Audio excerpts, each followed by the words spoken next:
Welcome back to Buffalo Wild Wings for this edition of Eagles Sports Live. Jason Bland along with volleyball coach Jaime Gordon. And Coach Gordon, always glad to have you stop by to visit us. Oh, thanks for having me, Jason.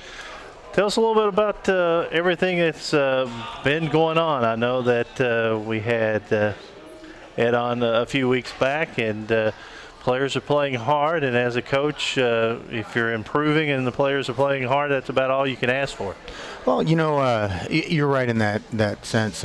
We've got from a results standpoint, a little disappointing season for us. It's definitely not the norm. We've had some injuries and a little bit lower on the roster numbers than we normally do. Have some youth in some critical positions, but I have to say I'm proud of our players, proud of our staff. They're working tremendously hard every day in practice and matches, and we've been real tight. It seems like we keep on losing to what would be the equivalent of a last-second buzzer beater or a field goal at the end of regulation. I know the fact that every head coach doesn't like to harp on what went wrong, but your young ladies have tried, but it seemed like it was like one thing that led to another thing that led to another thing, and it's one of those situations where these young ladies are learning, but it's sometimes it's hard to learn that way. Yeah, and it's it is a learning process, and even today at practice, we spent a good long time going over film, really focused on some of the defensive holes that we left this past weekend, and the team was very receptive, and they were anxious to get back in the gym and start fixing those things, and we actually had a tremendously productive practice, and that's all you can ask as a coach, and and I think the other part is that they're starting to carry, and they have been probably for the last several weeks, an emotional weight of this, the losses and everything, and it makes it a little bit more difficult when you're out there and trying to perform, and hopefully this weekend we can hit the road and get a couple wins and get ourselves back on familiar ground. Early part of your schedule is always tough. This year, you got some great teams that you have played, and it was a learning effect, as we keep on saying, the fact that you're only going to get better when you're playing better teams.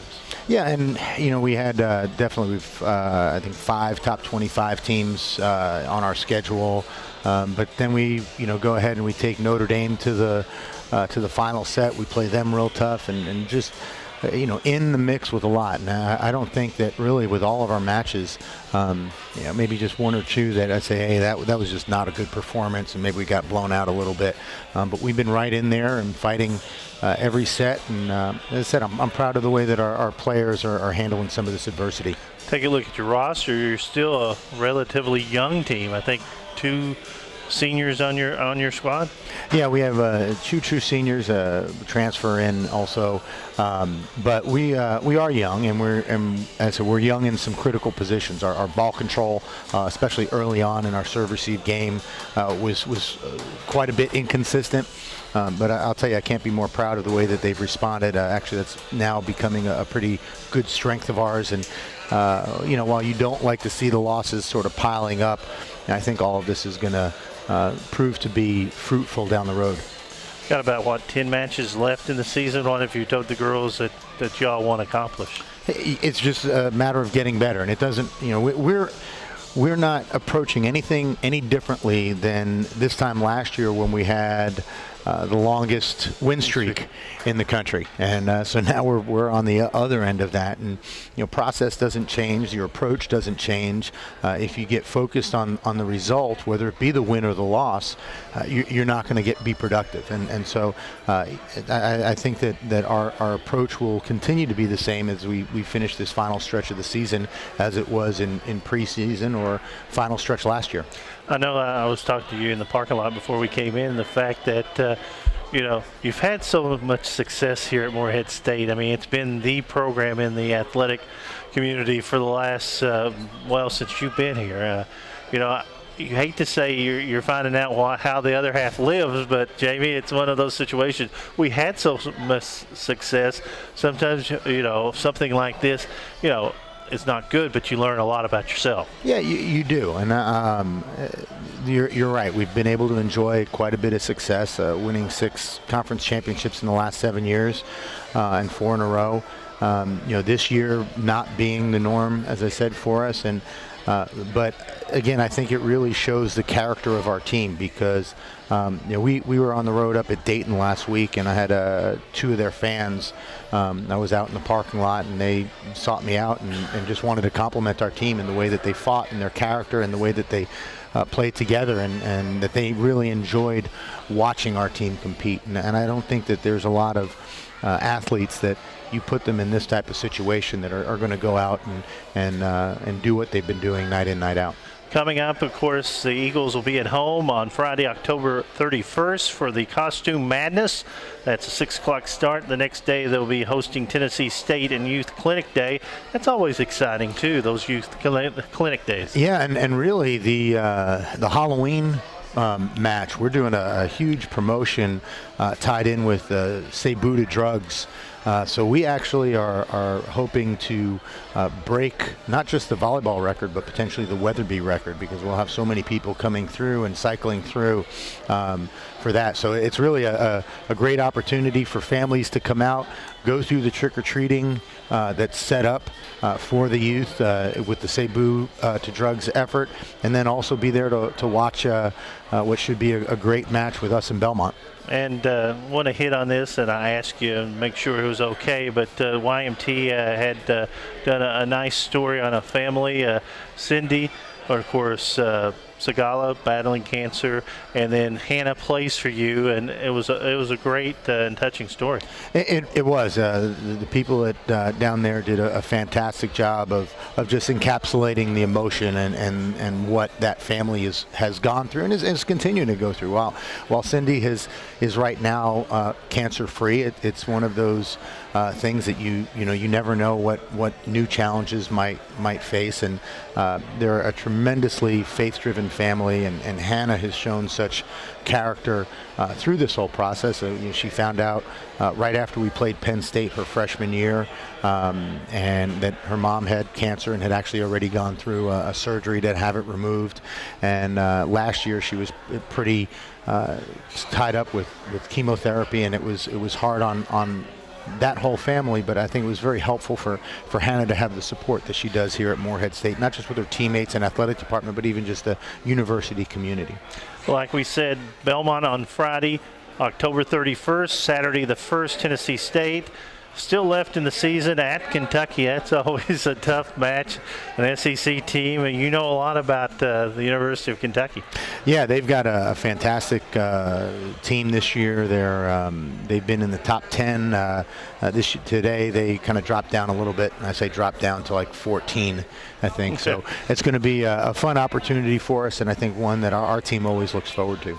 I know that one good thing about Morehead State fans are they're going to come out no matter what, and these young ladies deserve the support just like if you were in first place, and I think they probably appreciate it more this year, people coming out, and there are a lot of events, as we said, the Costume Madness, Cebu to Drugs, the Youth Clinic, and the Senior Day will be a big event for you and your team. I can't tell you how grateful we are to have the true support from our fans, from people in the community. We've had countless emails and phone calls just saying, hey, we want you to know we're behind you. They're not only at the matches, but they're still loud and vibrant and really pushing our team. And each of our young ladies are greatly appreciative of that support. All right, let's go over one more time before I let you go. October 31st against Belmont, 6 o'clock. It's Costume Madness, which means that the people can wear their costumes in. And then the Cebu to Drugs, you're trying to set the all-time Weatherby attendance record for one single event. Yeah, we're looking, our goal is I think we might be able to approach the 4,500 to 5,000 mark, which would be pretty special for volleyball, but also just for the community. Jaime, always a pleasure. Good luck. We'll see you before the end of the season. Thanks, Jason. All right, Jaime Gordon, volleyball coach here at Morehead State University. We'll come back with more. This is Eagles Sports Live.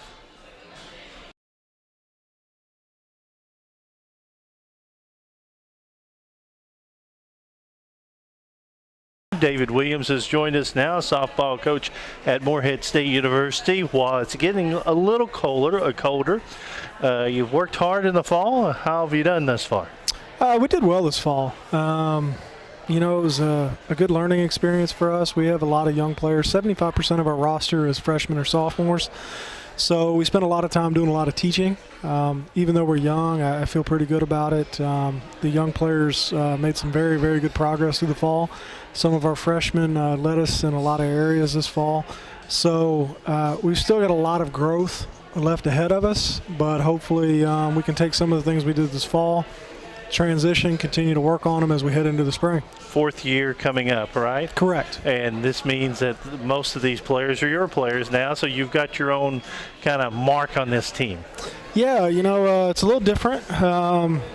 Everybody but one player is a player that I have recruited, so we've got a little bit different, look a little bit this year in some ways, just because, it mostly is our players. So, you kind of have a little bit more of a,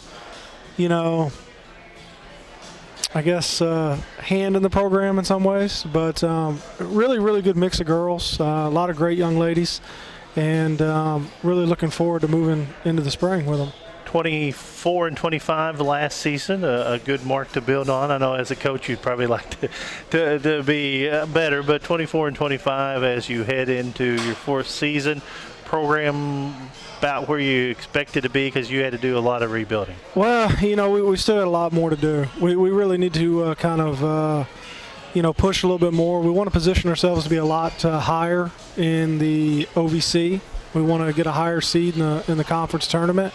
But overall, we really want to do a lot better. We've got a lot of talented young ladies. We really want to try to make a mark and make a name for Morehead State softball and really grow this program. We really want to grow this program. We want people to associate a good softball program with Morehead State. And, of course, what the administrators and parents like to see, the 13 players from last year's team honored by the National Fast Pitch Coaches Association being All-American Scholars. And, of course, the award is given to students with a 3.5 or higher GPA. That was for the 12-13 season. But anytime you can get 13 on an academic team, that's pretty good. Yeah, we had another 10 this past year for the 13-14 academic year. Team GPA has been around a 3.4, close to a 3.4 for the past 2 years. So obviously that's a point of pride for us as well. We want to be strong academically while at the same time building a really, really competitive softball program. Tell us a little bit about your schedule coming up this spring. Well, we're on the road the first 5 weekends. We've got 5 tournaments to start. We're going to open the year up down at Stetson. We're going to go down to DeLand, Florida, and we're going to play in their tournament. Akron is going to be there as well, and Rhode Island along with Stetson. From there, we're going to head to Kennesaw, Georgia. And Kennesaw, we got a really tough draw there. Kennesaw is always a good program. We're going to play them. But we also face off against UK down there, as well as IUPUI and Southern Illinois Carbondale. The third weekend of the season, we're going to head down to Jackson, Mississippi, play Jackson State and Northwestern State. Northwestern State was an NCAA tournament team last year. And then the fourth weekend, we're going to go to ETSU. We're going to play ETSU and Canisius. And then the fifth weekend, we'll head to Campbell, and we play IPFW, Fairfield, Iona, and Campbell. And then we kind of head home. We've got one non-conference doubleheader here against Dayton before we get into conference action. And we'll go through our conference schedule. Once we get through our conference schedule, we've got a few other midweeks mixed in that are non-conference. So we will mix in East Tennessee State, Wright State, Cleveland State, Northern Kentucky, and I feel like there's one more I'm leaving out in there, but I'm not really sure who it is. But we do play a lot of home games this year, which is unusual for us. So we've got quite a few home games, which is great. So we're on the road a lot front end of the season, but the back end of the season we'll be spending a lot of time at home. But a lot of coaches go on the road, especially if you're in a Kentucky situation, and you're always heading to the warmer climate and probably a little drier climate in February and early March. Yeah, last year was brutal. Last year was brutal. We dealt with a lot of wet weather last year and the cold temperatures. But we really hope that by the time we get to play at home in March, we've got some better weather and we're looking at a lot better situation. What's the breakdown of the roster this year? Yeah, as you mentioned, you're a young team, but I was trying to see as I printed it off before we left. Are there? I can't. We've only got 2 seniors. Yeah. Katie Riley, which is a 4-year player for us, and she's been a starter for us for the past couple years at third. Good hitter for us, great defensive player, good leader all the way around. And Tana Cypher's our other senior. She was our top pitcher last year. She's returning. She's a transfer. She transferred in last year, and we're hoping she can do some big things this year. In the junior class, we have 4 players, Tressa Watson, Lizzie, Margot Orty, Dana Hutchins, and Jordan Boone, and quite a few of them got a lot of playing time last year, and we're looking for some leadership out of those players. But there's only 6 players on our roster that are considered upperclassmen. We've got 5 sophomores, Megan Tamoruk, who pitched a lot for us last year, Kayla McGuffey, who started center, Nikki Hinckley, who played a little bit here and there, mostly in pinch running roles. Riley Stokes, who saw very limited action last year but has shown great improvement and promise, and Carly Thompson, who actually finished strong for us last year as our DP and hit a lot of home runs late in the year. She's probably going to be a shortstop for us this year. And then we have 8 freshmen. So there's the youth for you. But in our 8 freshmen, we've got a really talented group of freshmen. And this fall, we had some really good performances out of some of them. Kinsey Grossman is a pitcher. She threw extremely well this fall, had a couple one-hitters. Lindsey Ward led our team in batting average this fall. Had some home runs, did extremely good job getting RBIs and driving the ball. Hannah Murphy hitting the leadoff spot for us, but also has that power in the leadoff spot. She hit a couple home runs, scored a lot of runs, got on base, did all the little things you need them to do. Lane Simmons is going to be a really good catcher for us. We've got a couple other freshmen, Abby Rhodes, Hannah Hart, and Robin Layton. They didn't really get a chance. Robin didn't get a chance to play this fall. She was hurt, but overall our freshman class is looking pretty good, and we're really, really excited about what they're capable of doing. And I don't want to leave out one other freshman. Tana McDaniel came on real strong at the end of the fall for us and had some really great hitting performances at the end of the fall as well.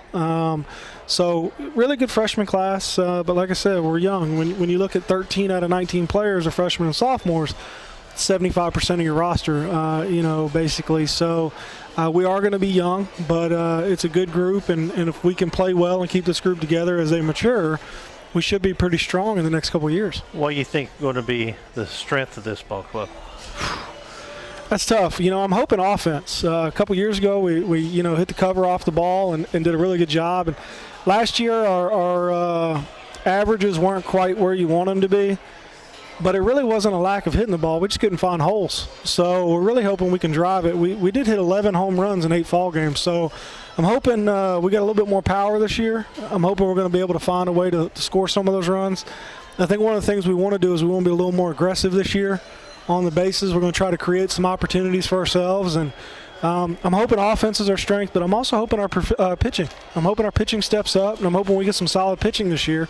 Our pitchers threw well this fall, and we got a new pitching coach, and she's done a good job with them through the fall, and we saw some definite improvements. So we're really hoping that pitching can be a strength, and the defense will play behind them. And as long as the pitchers can keep us in games and we can score enough runs, I think we'll be all right. Of course, your clinics are coming up in December and January. December 14th, you got players ages 12 through 18 from 9 a.m. to 12 p.m. And, of course, I think the girls enjoy these clinics as much as the kids coming in for those clinics. Yeah, the clinics are a good time for us to, make a little money for the program, but it's also a good chance for us to, look at some potential prospects. It's good for people to give back and contribute and teach the game of softball. So the clinics are a great time for everybody. Of course, you got one on the 14th of December. And of course, you got one on January 10th. And, of course, on those days, you'll have the hitting and the pitching? Yes, pitching in the morning from 9 to 12, and then the hitting will be from 1 to 5 in the afternoons. And they can find all that information on msueagles.com. You can go to the softball page, and you can have the clinics that are listed there. And I want to give you and your crew a little pat on the back. You get a lot of good talk as how much of community service. I appreciate that. Your yes. young ladies do it, and as an athlete, you don't have a lot of free time between practice and studying, but your young ladies, I want to call them girls, but your young ladies are out there a lot doing a lot of different things for this community, and I know that you're proud of them. I am. I think it's real important for us to be positive image in the community and give back, and we really want to try to contribute. They're in school here, and this is their community as well. Dave, always a pleasure. All right, thank you. David Williams, softball coach here at Morehead State University. We'll come back with more from Buffalo Wild Wings. This is Eagles Sports Live.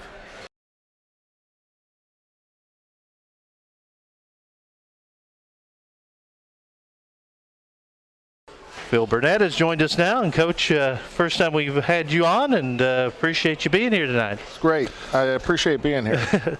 Tell us a little bit about how the road that led you to Morehead State University.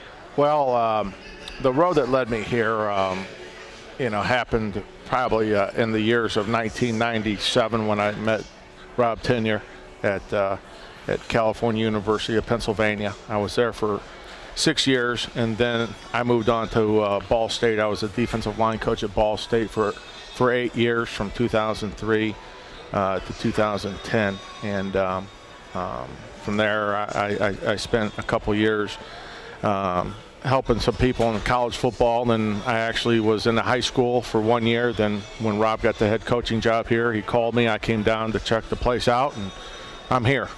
I know that when Coach Tenyer hit the ground running when he got this job, and a lot of coaches, as we talked to Dante Wright last week, the fact that you made an appearance in each high school with football in the state of Kentucky, that as a staff had to be a pretty challenging situation. Well, when you have a state like Kentucky, which they play good football, and every assistant has their recruiting areas in the state, and I get to every one of my schools in the springtime, and just promote Morehead State football, our camps, and just to be in that school. And you never know, some of those small schools may have a kid that you need to look at. We were talking about how this is a nice fit with this staff. A lot of older coaches, a lot of younger coaches, and everything else. And I was noticing on your bio here that one of your areas is Hawaii. So if you need some people to help you to go over there and watch some games, I think we could work that out. I know you do it all on tape, but you need to tell Rob that he needs to get you to Hawaii at least once a year. I think magically a couple of those kids may appear as recruits, and maybe get 3 or 4 of them, and we have to go out and see them. I would say if you got a 5A recruit, then Rob would probably let you go to Hawaii. I would say he would. I'd say he would. And we'd take a couple coaches with us. Yes. Spend about a week and a half. Might have to do a radio interview while we're there. Yeah, absolutely.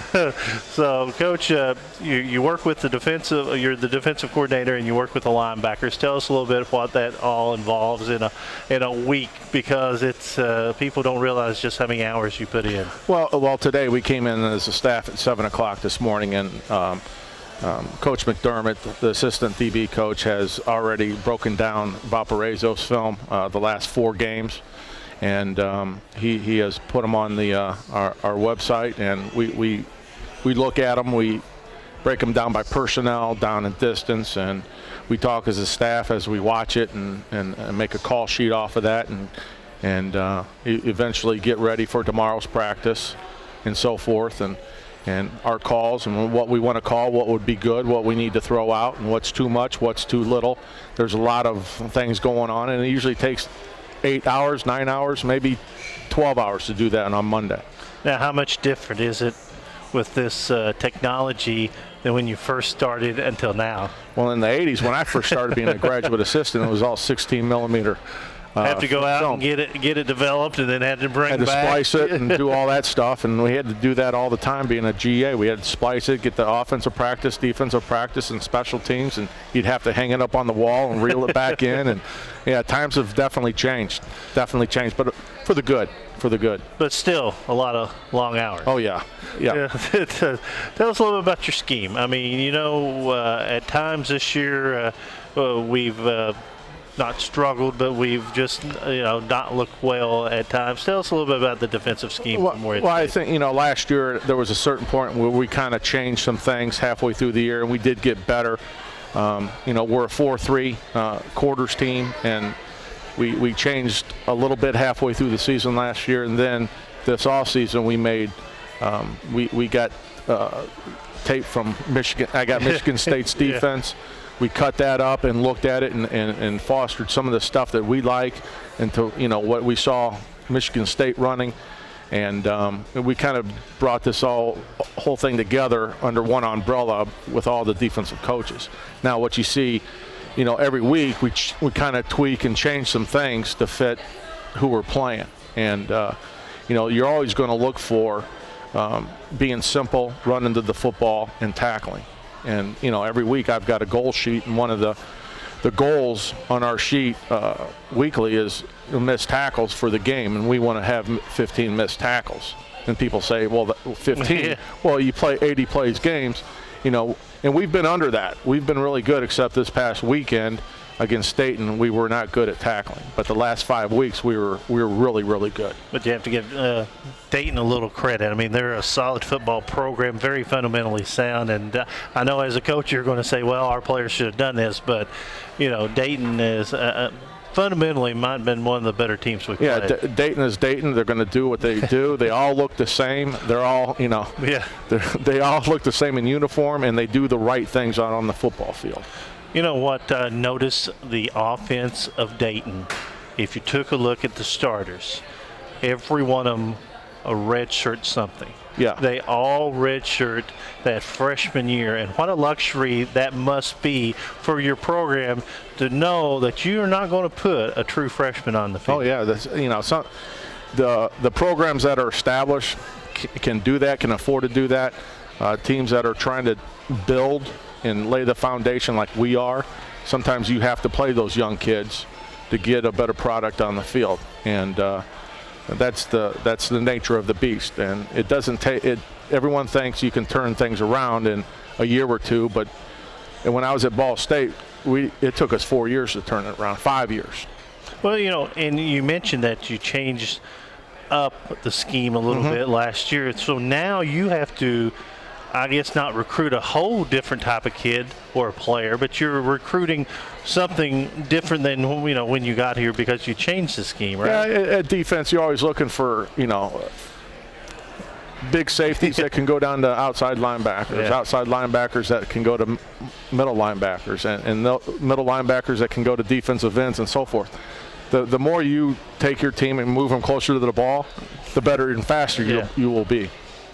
One of those situations where I think we had some, young men, if you take from the Richmond game to now, it's daylight and dark, the fact that they've improved greatly. Yeah, we really have. And, you play Richmond, you play Eastern Kentucky, they're out of our wheelhouse a little bit in terms of scholarships. But, Pikeville, our deal on defense is we got to play 60 minutes, and we haven't done that yet. And each game has been different. It's been one game, first and second quarter we've played well, third and fourth quarter we haven't. And then it's either the third and fourth quarter we've played well, first and second we haven't. So it's a balance we have to get together on defense to play the whole game. And that's what I've been saying for the last 3 or 4 weeks is play 60 minutes. Leave it all out on the field, play each play. Well, and it's like we talk to Coach Tenyer all the time. The fact is they're giving the effort. I mean, it's not like they're quitting on you. I mean, I think, as you mentioned, the Dayton game might be the only time that you can be disappointed in the effort at times. But other than that, and when the kids are giving all they have, sometimes you don't want to accept it, but you kind of, you'll take that in place of quitting and not playing hard for it. Our whole thing on defense is play each play. I just want your best every play. And the next play, just play that play, even if you're on defense or if you're on special teams, play that play and be the best you can on that play. And just play the next play. What have you noticed in the PFL? What's been the biggest adjustment as you, as a coach who's been at some bigger places, and you come to a league that's supposed to not give scholarships, but you see some players out there and you go, wow, some of these teams can load it up. Yeah, I mean, there's some really, really good teams in this league, and it's a very competitive league top to bottom, and you always get your upper echelon teams. Jacksonville's done a nice job this year.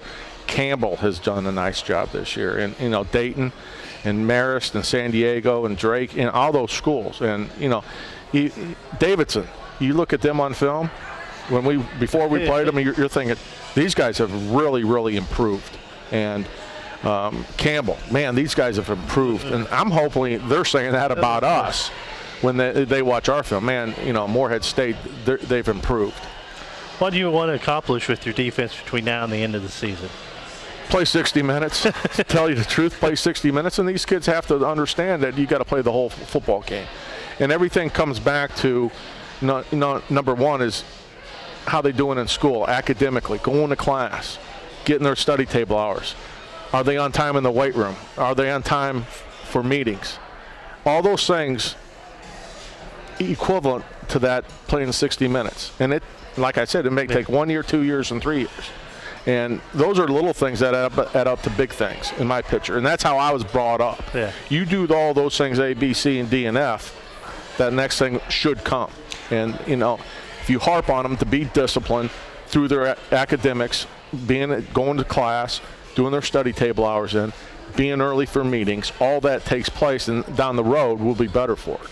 I know that you got some great young men, and the fact that I guess the difference in the PFL sometimes could be depth. The fact that a non-scholarship school, you don't have 1 and 1A, you may have 1 and C, and you're hoping somebody may stopgap you to the B. These are men, young men that want to get education and also want to play football, and you have to have a lot of respect for that. Oh, definitely do. And a lot of these kids, there's some kids on our team that are scholarship level kids, and we're lucky to have them. We really are, and we have them on offense and defense, and we're lucky to have some of those kids. Getting to work with Rob, your staff seems pretty close. We're on the road a lot of times with y'all, and Rob has put together a pretty good staff. Yeah, we're we got our own little cliques. We're like a football team, let's just say, and every player, we're on a team. But like when I played, I hung out with 5 or 6 guys, and we're kind of all the same. But we get together at times, and we have a good time, and there's no problems with any of us, and we're all trying to do the same thing: is get better as a team every day, and ultimately get the wins at the end of the season.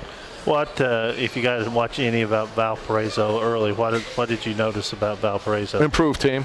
They have a new coaching staff, and you turn on their film right away. You watch, like last night, the defensive staff, after we had practice, we go in and watch 1 or 2 games, just the games itself, no cut-ups. And you can tell right away that this is an improved team. The little things that they're doing you can see on film. And their defense is better. You can look at the stats and see their defense is better. Their offense is really, really better. They're moving the ball, and we got our work cut out for us. We have to stop the run, get them down the distance we need to get nickel and our pass rush guys out there to make a difference. Phil, always a pleasure. Good to have you on. No problem. Hopefully to have you on many more times. Yeah, I'd love to. Thank you. All right. We're here from Buffalo Wild Wings, and Eagle Sports Live will return.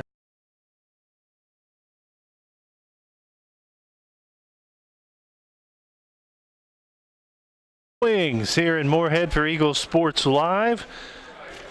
We've got a jam-packed 45 minutes here. David Williams, softball coach. Jamie Gordon, volleyball coach. Phil Burnett, the defensive coordinator for Morehead State. And now we are joined by head football coach Rob Tenyer. Can we call you the young ball coach instead of the old ball coach? Sure, I'm okay with that. So Valparaiso coming in on Saturday afternoon, and as we told our listeners earlier, it's the Excellence in Education and Athletics presented by SRG Global. They'll be recognizing students with achievement in elementary schools from the Round and surrounding counties. That's 1 o'clock. And, of course, if you want tickets, you can go to msueagles.com for ticket information. Before we get started, I know that we'll be having a special guest in the Morehead area on Friday night and Saturday. Chris Henry's mom. Of course, Chris Henry, a West Virginia Mountaineer, I think, played at West Virginia, went on to play to the Cincinnati Bengals, and tragically lost his life in an accident. And she's going to be coming here to share his story, right? Yes, Chris's mother, her name is Carolyn Henry Glaspie, and she tells a good story. And, I had something hit close to home here recently with my father, who was a transplant recipient. And since then, I've joined the race a little bit, and I've got involved with CODA, the Kentucky Organ Donors Association. And so we've got an opportunity to feature that this week as one of our promotions at our games. And we have a student on campus that is a two-time recipient. Morgan, I'm sure you're familiar with her, and she did the legwork to get Mrs. Henry Glaspie here, and she's going to come and have a show on Friday night at 7 p.m. Open to public and university and our students, and of course our football team. And my father will also be in attendance as well. So great story, and for a tremendous cause as well. So we're excited to have her. That'll be 7 o'clock at the Laughlin Health Building.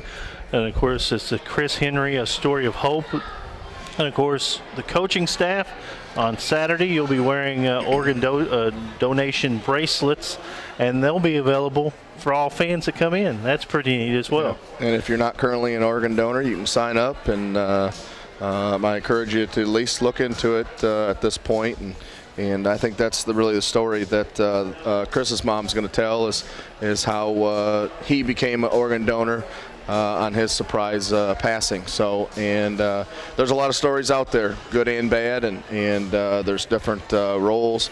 Obviously, my father was involved in a transplant, and we've got some students on campus that have been transplant recipients as well. And so whatever capacity you've been in or scenario you've been in, it hits home a little bit. Morgan McAlvin is the person is in charge of this. It's M.W. McAlvin, MCCALVIN at moreheadstate.edu. For more information, you can call 606-694-6141, 606-694-6141.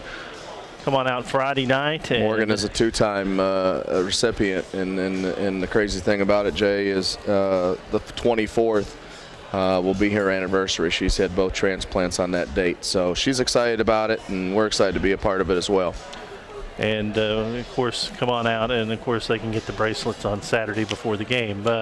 Going back to Saturday, hate to flash back because it was one of those situations, Coach, where I think you might have been the most disappointed I've seen you in about a couple of years. I was, and I think that I was disappointed, obviously, because of our players being disappointed, and took the win out of our sails a little bit after that one. We goes back to my comment last week. It bit me in the tail a little bit. I said that Dayton was a good football team. They weren't a great football team, and boy, they played a great game on Saturday, and we played very, very average. And really, in the end, we took a good butt kicking. And those are hard to come back from, and you're exactly right. I was very upset with our performance, and our players were aware of that. But we sat down and we talked about it on Sunday. We evaluated it. We made some corrections.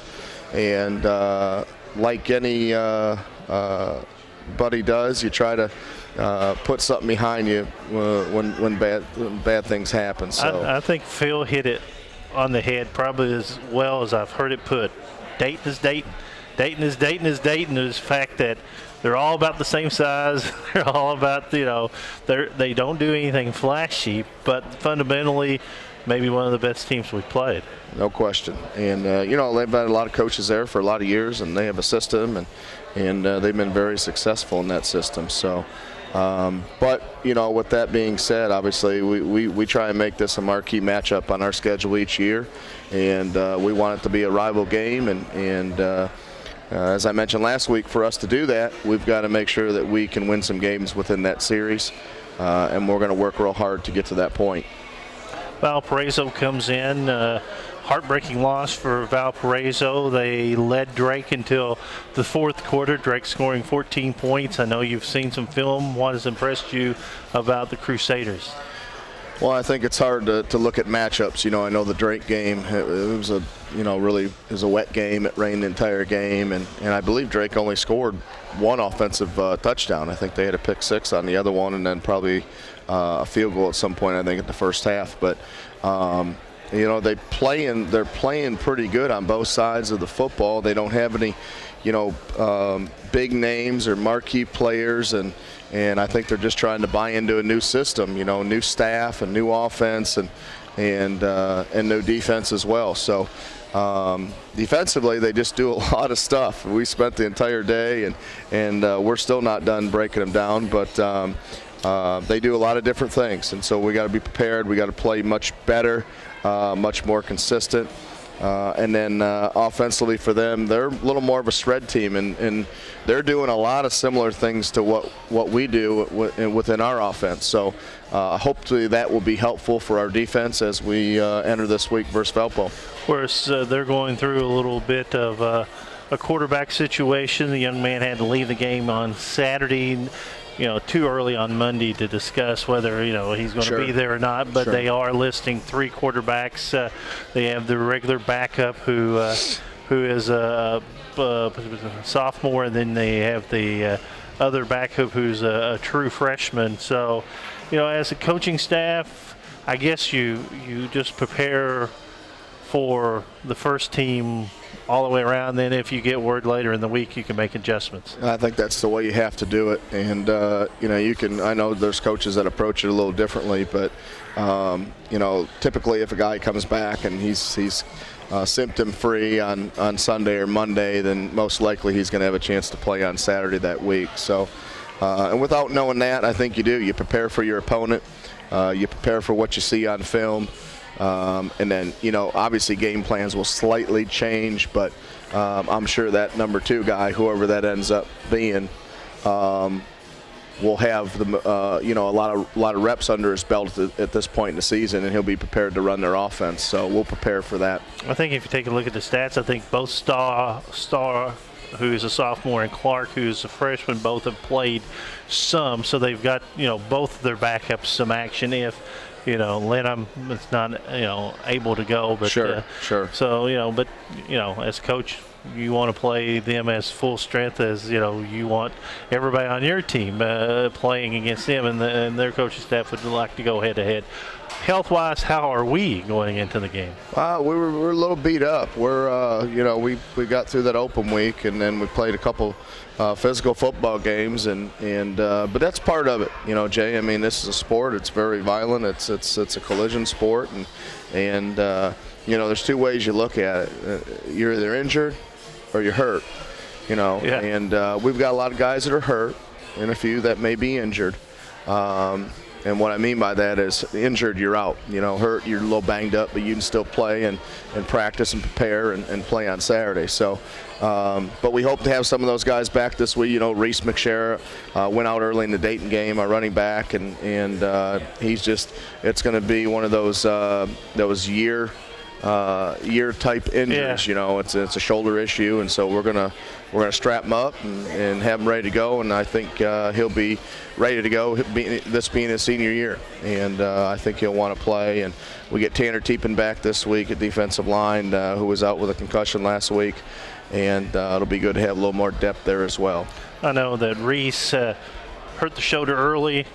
They were going to take a look at it in the locker room at halftime, but the game was kind of decided early in the third. I guess, it was good that you didn't put him back in.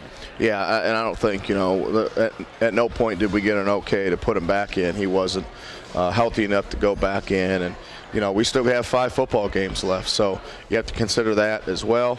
And, the thing that hurt us is LJ, he got a little nicked up this week during practice, and so we didn't know if he was going to play much during the game, but him and Rob Harden came in and did a good job, and Lawrence Jones and Rob both did a nice job for us in the game. And Lawrence is exciting because he can do a lot of things in our offense. And Rob's just kind of a steady guy. He doesn't do a lot wrong, and he's going to get positive yards for you and help you in pass protection as well. So whether Reese is back or we have them, we've got to put a game plan in place and go out and score some points this week. 1 o'clock, Jane Stadium, Saturday. It's the SRG Global Excellent in Education and Athletics. And, of course, you can go to msueagles.com for more information. And I'd like to remind everybody, Friday night, Chris Henry, A Story of Hope, Laughlin Health Building. And then on Saturday, the coaches and all the fans will be able to get a donor wristband, and that'll always be good. Coach, we always appreciate your time. Thanks, Jay. Appreciate it. Rob Tenyer, head coach at Morehead State University. Got a couple of things I need to get, and I can't find them here. But we'd like to tell you about the Cebu to Drugs coming up near Halloween. That'll be a big promotion for the volleyball team as on October 31st against Belmont at 6 o'clock. Cebu to Drugs, wear your favorite costumes to the Halloween night match in conjunction with the Cebu to Drugs. MSU will attempt to set an all-time volleyball attendance record. That's Friday, October 31st versus Belmont, 6 o'clock. At Weatherby Gym. And also football will be on the air at 12:30 coming up on Saturday afternoon, 1 o'clock as Morehead State takes on Valpo. Other games in the PFL on Saturday, Campbell at Marist, Stetson at Davidson, Drake hosting Butler, Jacksonville at Limestone, and Dayton at San Diego. That's going to do it for this edition of Eagles Sports Live. Coming to you from Buffalo Wild Wings. We'll see you next Monday from 6 to 7 p.m. For all our coaches, I'm Jason Blanton and our radio producer Ian Corbin. Until next time, so long, everybody.